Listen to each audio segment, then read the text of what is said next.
dari kelompok 5 akan membuat video roleplay IPE. Sebelumnya, perkenalkan, saya Rifat Maulana Aziz, berperan sebagai mahasiswa dokter. Saya Alia Surya Sarani, berperan sebagai perawat 2. Saya Arifah Suraya, berperan sebagai mahasiswa perawat 1.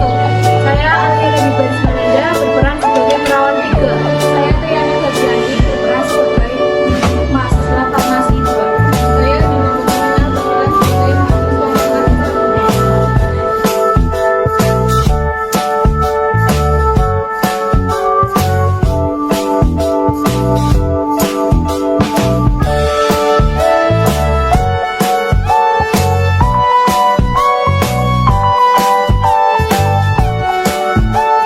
Assalamualaikum semuanya.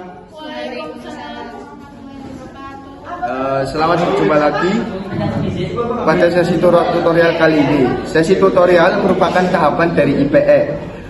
Tutorial kali ini kita akan berdiskusi mengenai kondisi pasien secara mendalam dengan metode 7 jump. Baik, langsung saja kita mulai tutorialnya. Sebelum memulai step 1, kita bacakan dulu kasus skenario kepada rekan perawat. Dipersilahkan. Baik, terima kasih atas kesempatannya. Izin untuk membacakan skenario kasus. Tuan B, umur 40 tahun, dilakukan pos operasi fraktur femur dan sudah dipindahkan ke ruangan flamboyan. Pasien hanya bisa berbaring di tempat tidur. Pasien mengeluh nyeri di bagian paha pada saat berubah posisi. Pasien mengatakan susah tidur karena sakit di pahanya. Setelah dilakukan pengkajian, didapatkan nilai suhu 38 derajat Celcius, tekanan darah 140/90 mmHg, nadi 70 kali per menit, dan pernafasan 19 kali per menit, dan telah diberikan terapi obat analgesik dan antibiotik. Terima kasih rekan mahasiswa atas pembacaan skenario kasusnya. Kita akan mulai ke step 1, yaitu mengklasifikasikan istilah asing. Kepada teman-teman yang memiliki istilah asing dan harus diidentifikasi, boleh untuk diajukan sebagai pertanyaan. Silakan rekan mahasiswa. Baik, terima kasih atas perhatiannya. Saya izin menambahkan istilah asing, yaitu fraktur femur. Terima kasih. Apakah ada teman-teman yang mau menambahkan? Jika tidak, dirasa cukup, kita akan menjawab dari fraktur femur ini. Kepada teman-teman yang memiliki pengetahuan tentang fraktur femur, dipersilakan. Kepada rekan mahasiswa perawat, dipersilakan. Baik, terima kasih dokter atas kesempatannya. Saya izin menjawab pertanyaan istilah asing fraktur femur. Tadi merupakan suatu patahan kontinuitas struktur tulang pada paha yang ditandai adanya deformitas yang jelas, yaitu pemendekan tulang mengalami masalah fraktur femur dan hambatan mobilitas yang nyata. Mungkin cukup dari saya kembalikan ke ketua. Terima kasih kepada rekan perawat atas jawabannya. Kemudian kita lanjut ke step yang kedua, yaitu menetapkan permasalahan. Kepada teman-teman yang timbul permasalahan dari kasus skenario ini, bisa didiskusikan sekarang. Bagaimana upaya penanganan pada pasien dengan pos operasi fraktur yang mengalami gangguan mobilitas? Terima kasih atas pertanyaannya. Apakah ada yang mau bertanya lagi? Bagaimana penanganan pada pasien pos operasi fraktur femur yang mengeluh nyeri?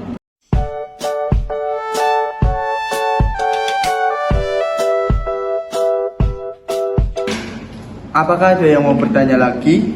Jika sudah dirasa cukup, kita lanjut ke step yang selanjutnya, yaitu brainstorming.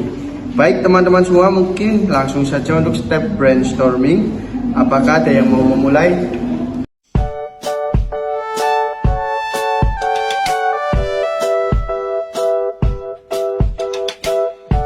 Baik, saya akan menjawab. Dari rumusan masalah yang pertama, mengingat fraktur dapat menyebabkan ketatanan pada anggota gerak.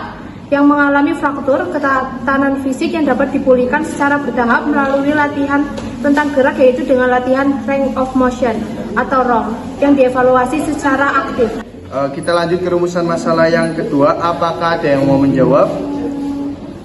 Kalau tidak ada, saya yang akan menjawab. Untuk penanganan pada pasien post operasi fraktur femur yang mengeluh nyeri, yaitu dengan memberikan terapi obat golongan analgesik dan sebaiknya didukung dengan pemberian terapi relaksasi nafas dengan mempertimbangkan faktor yang dapat mempengaruhi persepsi nyeri, sehingga tindakan keperawatan yang diberikan lebih efektif dalam menurunkan nyeri. Kemudian kita lanjut step berikutnya, yaitu analisis masalah.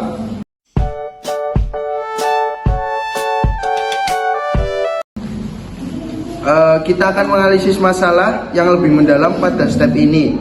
Dari rumusan masalah nomor 1, kepada teman-teman yang mau menjawab dipersilahkan.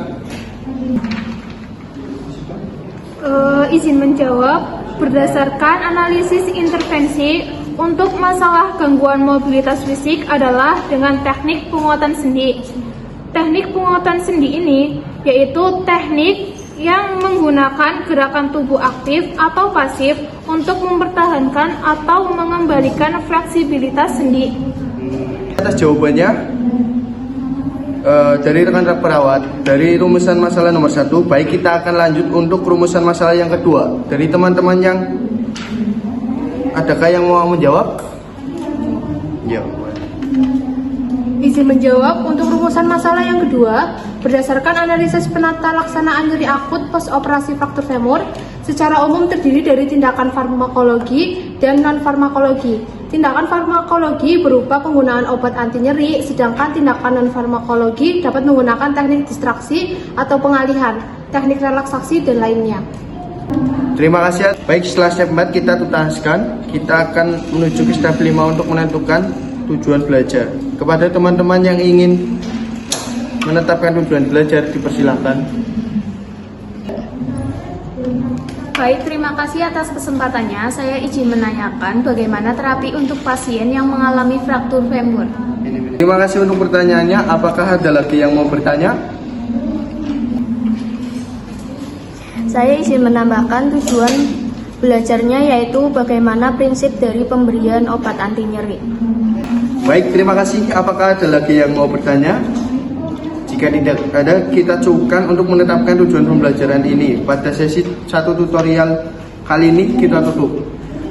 Kemudian untuk sesi selanjutnya, yaitu pengumpulan informasi tambahan atau belajar mandiri kepada peserta, diberikan waktu selama 30 menit dan dipersilahkan untuk membuka literatur yang sudah kami persiapkan.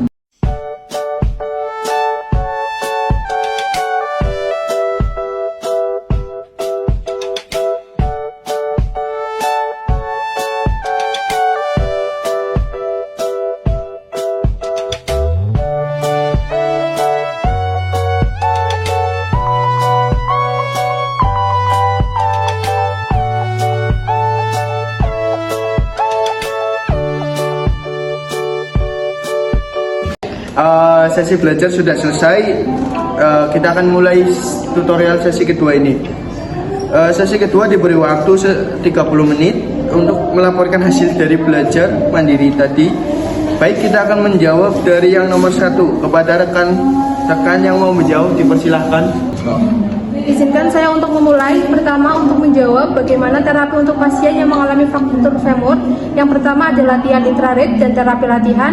Yang kedua, statis contraction yang bertujuan memperlancar sirkulasi darah sehingga dapat membantu mengurangi odem dan nyeri serta menjaga kekuatan otot agar tidak terjadi atrofi. Yang ketiga, pasif agresif. Yang keempat, aktif eksersis yang bertujuan memelihara dan meningkatkan kekuatan otot. Dan yang terakhir adalah latihan jalan. Terima kasih kepada rekan perawat, mahasiswa perawat atas jawabannya. Kemudian kita lanjut ke nomor 2. Kepada teman-teman yang mau menjawab, dipersilahkan. Izin menjawab. Prinsip pemberian obat nyeri meliputi beberapa hal yang harus diperhatikan. Salah satunya adalah prinsip 7 yang benar. Pemberian obat analgesik dapat dilakukan melalui 3 tahap, yaitu non-opioid, opioid, dan nyeri ringan sedang, dan opioid untuk nyeri sedang berat. Prinsip manajemen nyeri dengan anak tangga WHO juga dapat digunakan untuk mengurangi kemungkinan adanya efek samping opioid pada nyeri. Terima kasih kepada rekan mahasiswa farmasi atas jawabannya. akhirnya kita sudah sampai di ujung kegiatan diskusi pada kali ini. Mari kita duduk dengan bacaan hamdalah bersama-sama. Alhamdulillahirobbilalamin. Saya tutup, kurang lebihnya mohon maaf. Wabillahi taufiq wal hidayah. Wassalamualaikum warahmatullahi wabarakatuh. Waalaikumsalam warahmatullahi wabarakatuh. Terima kasih semuanya.